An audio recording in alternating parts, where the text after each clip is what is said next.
மக்களே, நான் பிரவீன்ராஜ் பேசிட்டு இருக்கேன். இது Praveen's baby show. First time நம்ம சேனல்ல பேபிஸ் ஒருத்தவங்க வந்து பார்த்தா பேச போறாங்க. நம்ம என்னதான் லைஃப்ல நிறைய சாதிச்சிருந்தாலும் குழந்தைகிட்ட நமக்கு கிடைக்கிற சந்தோஷம் வந்து பார்த்தா ஒரு தனி இருந்தா எப்பவுமே. எனக்கு பேசிக்கா வந்து பார்த்தா குழந்தைங்கன்னா ரொம்ப இஷ்டம். அதுல அக்ஷித்னா வந்து பார்த்தா ஒரு ஸ்பெஷல் இஷ்டம். அக்ஷித் அப்படிங்கிற பேபி வந்து பார்த்தோம்னா இப்போ நம்ம சேனல்ல ஒரு சின்ன இன்டர்வியூ பண்ண போறாங்க.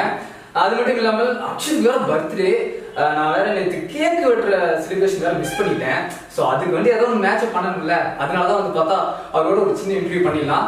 ஸோ அக்ஷித் கிட்ட என்ன மாதிரியான டேலண்ட்ஸ் இருக்கு, அவரோட ஃபன் எலிமெண்ட்ஸ் என்ன, அதெல்லாம் இது நம்ம பார்க்க போறோம். ஸோ ஃபர்ஸ்ட் ஆஃப் ஆல் அக்ஷித்தை பத்தி நம்ம அவர்கிட்டே கேட்டுருவோம். Hi Akshit. Hi hi. Okay super. உங்களுக்கு யார் பிடிக்கும்? அம்மா பிடிக்குமா அப்பா பிடிக்குமா? ரெண்டு பேரும் பிடிக்கும். ரெண்டு பேருமே பிடிக்குமா? இல்ல யாராவது ஒருத்தர் பிடிக்கணும் அப்படின்னா யார் பிடிக்கும்? அம்மா பிடிக்கும். அம்மா பிடிக்குமா? வீடியோ பார்த்ததுக்கு அப்புறம் அப்பா கிட்ட இருக்கு பாரு. திட்டுவார் அப்பா? திட்ட மாட்டார். Okay okay. உங்களுக்கு என்ன ஃபுட் பிடிக்கும் சாப்பிடுறதுக்கு?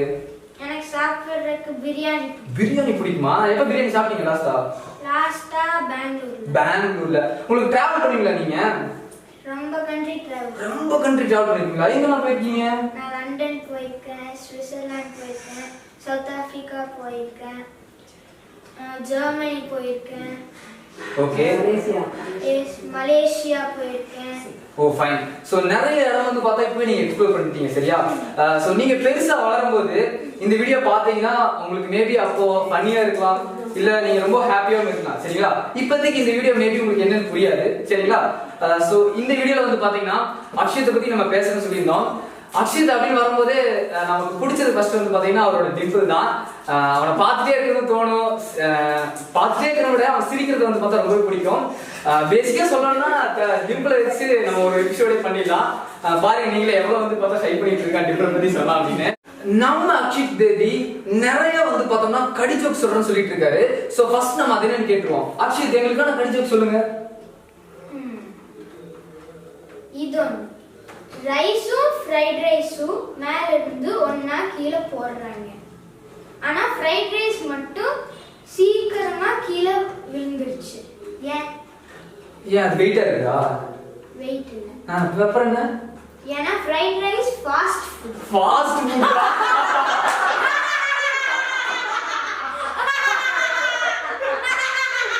நம்ம அக்ஷித் குட்டியோட ஃபர்ஸ்ட் கடி ஜோக் கேட்டு நிறைய பேர் சிரிச்சிருப்பீங்கன்னு நினைக்கிறேன்.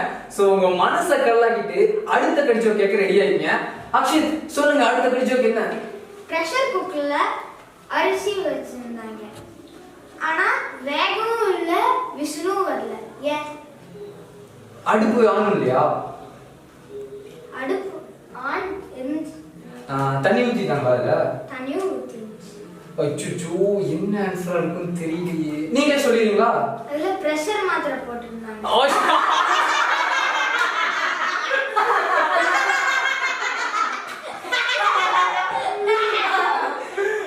நம்ம அக்ஷித் தேவியோட செகண்ட் கடி ஜோக் கேட்டு நிறைய பேர் செவுத்த கூட குத்த வாய்ப்பு இருந்திருக்கு.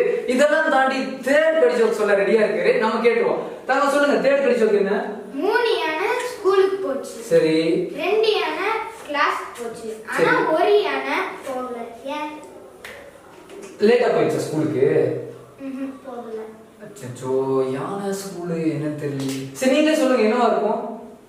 ஏன்னா அந்த யானை பக்கத்து கிளாஸ்.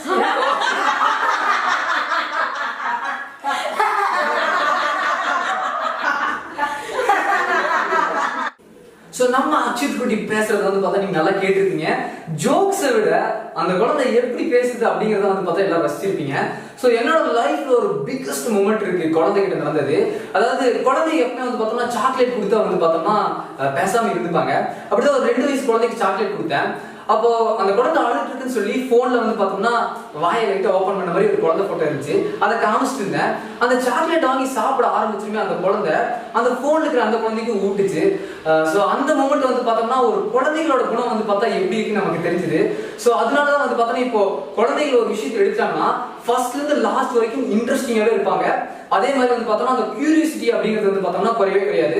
ஸோ நம்ம லைஃப்லயும் குழந்தைங்க மாதிரி ஒரு விஷயத்துல நம்ம இன்ட்ரெஸ்டிங் அண்ட் ஆல்சோ கியூரியாசிட்டி இருந்ததுன்னா நம்ம ஈஸியா எல்லா இதுல வந்து பார்த்தோம்னா ஜெயிச்சிடலாம். ஏன்னா நமக்கு கொஞ்ச நாள் போக போக வந்து பார்த்தோம்னா போர் அடிச்சிடும். ஆனா நம்ம குழந்தைகளுக்கு வந்து பாத்தீங்கன்னா போர் அப்படிங்கிறது வந்து பார்த்தோம்னா எந்த விஷயத்திலுமே அடிக்காது. ஸோ அக்ஷித் வந்து பார்த்தோம்னா நான் ஃபர்ஸ்டே சொல்லியிருந்தேன், கேட்கட்டப்போ வந்து பார்த்தோம்னா என்னால் வர முடியல. ஸோ அதுக்கு அவன் லைஃப்ல ஒரு பிக்கெஸ்ட் மூமெண்ட் இப்படி ஒரு வீடியோ வந்து பார்த்தோம்னா பர்த்டே டெடிகேட் பண்ண சொல்லியிருந்தேன். ஸோ அது மட்டும் இல்லாமல் நம்ம அக்ஷித் குட்டிக்கு ஏதாவது கொடுக்கலாம் வந்து பார்த்தோம்னா இந்த வீடியோ அவ்வளோ கம்ப்ளீட் ஆகாது. ஸோ நம்ம அக்ஷித் குட்டிக்கு என்ன கொடுக்க போறோம் அப்படின்னு பார்த்தீங்கன்னா என்னவா இருக்கும் பார்த்தலாமா? ஸோ இந்த டைரி மில்க் சாக்லேட் தான். ஸோ ஃபர்ஸ்ட் அதை அக்ஷித் கொடுக்கலாம். இந்த ஹாப்பி பர்த்டே அக்ஷித். ஸோ இந்த டைரி மில்கோட ரகசியம் வந்து பார்த்தோம்னா உனக்கு கண்டிப்பா தெரிஞ்சானுல்ல, ஏன் டைரி மில்க் கொடுத்தீங்க? ஸோ நீ கேக்ஸ் எல்லாம் வெட்டி ரொம்ப போர் ஆயிட்ட. ஸோ இந்த டைரி மில்க் எதுக்கு தெரியுமா உனக்கு கொடுத்துருக்கேன்? அதாவது இந்த வேர்ல்ட்லயே சாக்லேட் அப்படின்னா எல்லாத்துக்குமே பிடிக்கும். ஆனா இந்த டைரி மில்க் அப்படிங்கிறது வந்து பார்த்தோம்னா ஒரு ஸ்பெஷல் சாக்லேட். அது வந்து பார்த்தோம்னா நான் ஏன் இது உனக்கு கொடுத்தேன்னா, இப்ப எல்லாத்துக்கும் உன்னை பிடிக்கும் சரியா, பட் ஸ்பெஷலா அக்ஷித்தை மட்டும் பிடிக்கணும் அப்படின்னு சொல்லி தான் வந்து பார்த்தோம்னா இந்த டைரி மில்க் சாக்லேட் கொடுத்துருக்கேன். ஸோ அது எப்படி வந்து பார்த்தா டேஸ்ட் ஸ்வீட்டா இருக்கோ அதே மாதிரி உங்க லைஃப் வந்து பார்த்தோம்னா செம்ம ஸ்வீட்டா அண்ட் ஹாப்பினஸா இருக்குன்னு சொல்லி நாங்க எல்லாருமே விஷ் பண்ணிக்கிறோம் அக்ஷித். இந்த வீடியோ வந்து பார்த்தோம்னா லைஃப் லாங் வந்து பார்த்தோம்னா உங்க பர்த்டே வந்து பார்த்தா ஒரு பிக்கஸ்ட் மூமெண்டா இருக்குன்னு நான் நம்புறேன். ஸோ நீ பெருசாகி இந்த வீடியோ என்ன மாதிரி நீ பேசியிருக்க அப்படிங்கிறத நீ கண்டிப்பா ரசிப்ப. ஸோ அதான் ஃப்ரெண்ட்ஸ், நம்ம அக்ஷித் குட்டியோட பர்த்டே செலிப்ரேஷன் வந்து பார்த்தோம்னா இப்போ ஒரு வீடியோ மூலமா டெடிகேட் பண்ணியிருக்கோம். ஸோ அக்ஷித் கிட்ட டைம் ஸ்பெண்ட் பண்றதுக்கு நமக்கு வாய்ப்பு கொடுத்த அவங்க பேரண்ட்ஸ் அண்ட் ஃபேமிலிக்கு வந்து பார்த்தா ஒரு ஹியூஜ் தேங்க்ஸ் சொல்லிடலாம். ஸோ அக்ஷித் குட்டி மாதிரி நிறைய குழந்தைகிட்ட நம்ம வீடியோ வந்து பார்த்தா ரெகுலரா எடுக்க போறோம். ஏன்னா அக்ஷித்தோடய ஆல்ரெடி ஒரு 4 months முன்னாடியே வந்து பார்த்தா இந்த வீடியோ பத்தி கேட்டிருந்தோம். அன்பார்ச்சுனேட்லி வந்து எடுக்க முடியல. ஸோ இப்போ ரொம்பவும் அவரை வந்து பார்த்தோம்னா ரெகுலரா பண்ணாம சமத்தா வந்து பார்த்தா உட்காந்து வீடியோ எடுத்து கொடுத்துட்டாரு. So really happy for Akshit and also ரொம்ப பெரிய தேங்க்ஸ் அக்ஷித்துக்கு. இது மட்டும் இல்லாம அக்ஷித் இன்னும் ஒரு பெரிய லெவல்ல லைஃப்ல போனதுக்கு அப்புறம் நம்ம கொஞ்சம் வயசாயிரும், இருந்தாலும் அவர்கிட்ட நம்ம இன்னொரு வீடியோ கண்டிப்பா எடுக்கிறோம். நம்ம அக்ஷித் குட்டிக்கு நீங்களும் விஷ் பண்ண நினைச்சீங்கன்னா நம்ம கமெண்ட் பாக்ஸ்ல விஷ் பண்ணுங்க. சோ நிறைய பேர் நம்ம அக்ஷித் குட்டி வந்து பார்த்தா ரசிச்சிருப்பாங்க அவர் ஸ்மைல் எல்லாமே. சோ கண்டிப்பா அவங்க அம்மாட்ட நான் சொல்லிடுறேன், கண்டிப்பா அக்ஷித்துக்கு நீங்க சுத்தி போடுங்க அப்படின்னு சொல்லிட்டு நம்ம வீடியோ இப்போ க்ளோஸ் பண்றோம். அக்ஷித் இப்போ நீங்க சொல்லலாம். இந்த வீடியோ உங்களுக்கு பிடிச்சிருந்தா லைக் பண்ணுங்க, ஷேர் பண்ணுங்க, சப்ஸ்கிரைப் பண்ணுங்க. Thank you.